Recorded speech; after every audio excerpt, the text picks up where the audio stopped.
Well, this is Kate's Kitchen. Welcome.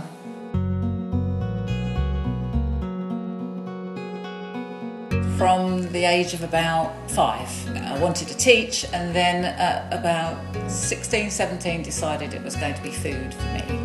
And I went off to college, had a great time, and never looked back really. We had it planned especially for this, not just as a domestic kitchen. We had it planned so that there's enough space for people to come and watch a demonstration and to cook themselves, because I do think it's important if people are cooking that they don't just watch. It's fun to watch and you learn a lot, but I think you still learn more by actually doing it.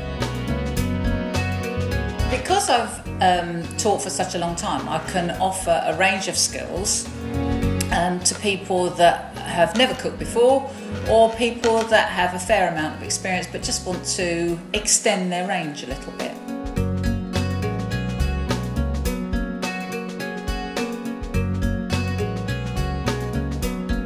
Open the doors to local people so that they can come and just see that cooking can be fun.